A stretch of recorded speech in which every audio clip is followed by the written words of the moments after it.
Salut à tous, c'est Yo de l'équipe Dev for Innova. Bienvenue dans cette deuxième vidéo de cette formation où nous allons mettre en place la base de données de notre système de parrainage. Alors ici, je fais ma base de données avec MySQL Workbench. Donc je vais me rendre sur MySQL Workbench et je vais créer un nouveau modèle. Et vous voyez, il y a une base de données par défaut qui est là. Je vais tout simplement renommer cette base de données. Je vais double-cliquer dessus et je renomme. J'appelle ça parrainage. Parrainage. Et dès que j'ai fini de renommer la base de données, je vais créer un nouveau diagramme. Alors le diagramme c'est quoi? C'est juste un espace qui va nous permettre de mettre en place, de voir le visuel de nos différentes tables en fait. Donc je vais créer une table. Alors je clique sur table, je double-clique dessus et je vais appeler cette table parrain. Je crée maintenant les rubriques. Je crée l'ID entier, clé primaire, auto-incrément non nul. Je mets le nom du parrain ou je peux appeler pseudo du parrain. Je lui donne une taille de 80, non nul. Je crée l'email, la taille 80, non nul. Je crée le mot de passe. Le mot de passe, je vais prendre le type texte.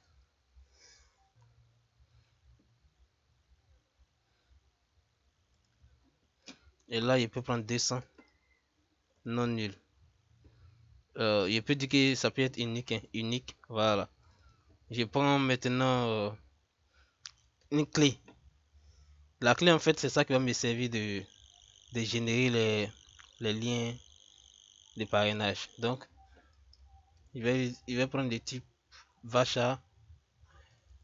Je lui donne une taille 45, oui, c'est pas mauvais, 45, non nul.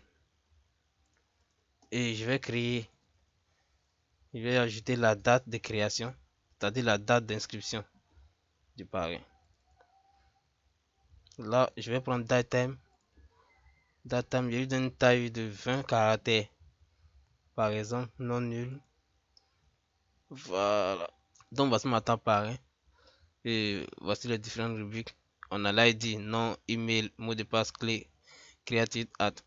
Alors, ici, je pourrais quand même, en fait, je pourrais faire cette base de données avec une seule table, voilà, en fonction de mon besoin. Donc, j'ai trouvé que ça serait un peu, ça serait pas trop intéressant, voilà. Donc ici, on va créer une deuxième table, et on va dupliquer. Et cette table, on va l'appeler filleul, filleul. Et je lui crée un ID clé primaire non nul auto-incrément. Et je dis ID parrain. Et je fais une rubrique ID parrain qui sera de type Vacha, non nul unique. L'ID filleul, qui sera de type entier, je précise pas les tailles, non nul. Et je crée une colonne de date created at, la date d'ajout. Et là, c'est le type datetime non nul. Voilà, donc voici ma table filleul. Et je me retrouve avec deux tables. Bon, chacun a sa manière d'analyser. Voilà.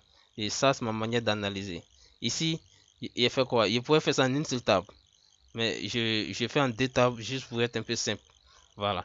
Et je vous explique comment est-ce que ça va fonctionner. Dès que le parrain vient pour la première fois sur le site, il va s'inscrire. Et lorsqu'il s'inscrit, automatiquement, il devient parrain pour le moment. Mais il doit chercher à ajouter des personnes. Alors, les personnes qu'il va ajouter, ces personnes vont s'ajouter ici. Et dès qu'il ajoute une personne, un filleul, automatiquement, le filleul va s'ajouter ici. Alors, on va essayer de faire une petite pratique, c'est-à-dire une petite insertion, juste pour se retrouver dans l'explication. Donc ici, pour faire l'insertion, on va cliquer sur cette table et on vient dans Insert, Insert, et nous sommes dans parrain. Je prends l'ID par exemple, l'ID 1 et je mets le nom Yeo. Je mets l'email yeo@gmail.com. Je mets un mot de passe par exemple 1, 2, 3, 4. Je mets une clé. Je peux prendre 1, 2, 3, 4. Et la date d'aujourd'hui, ça fait 2018-9e mois 28, espace 3h, 3h40 minutes, 22 secondes. Donc voici ma date. Alors, ça c'est le parrain. Donc ce parrain doit avoir un filleul. Et lorsque ce parrain s'ajoute, il n'y a rien qui s'ajoute dans la table filleule. La table filleule est toujours vide. Maintenant, au moment où on va commencer à remplir la table filleule, ça veut dire qu'il y a un filleul qui a été ajouté. Et Yeo est le parrain de ce filleul par exemple. Donc on prend par exemple, on enregistre une deuxième ligne et on met par exemple Nekesa, et on fait Nekesa @gmail.com. On lui crée un mot de passe 1, 2, 2, 3, une clé 1, 2, 3, 4. Et là,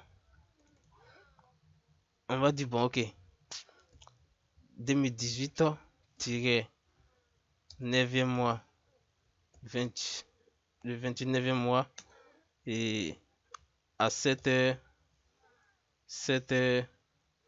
50 minutes 10 secondes. Voilà. Là, Nekesa est le filleul, Nekesa est le filleul, oui, de Yeo. Alors, pour que Nekesa soit le filleul de Yeo, il va falloir qu'on ajoute ça ici, dans la table filleul. Donc, ça veut dire quoi? On va récupérer la clé de la table de parrain. On va l'ajouter ici. Et la clé du filleul, pour l'ajouter ici. Là, on va venir dans filleul et on fait une insert.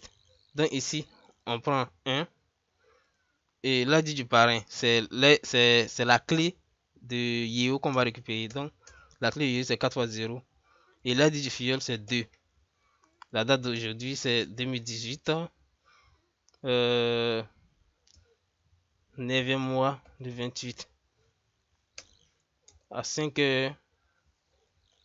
Bon, c'est la même date, hein, 5h 50 minutes 10 secondes. C'est 7h. Voilà. Donc, vous voyez, c'est très simple à comprendre. Lorsque le parrain vient pour la première fois, le parrain va s'inscrire.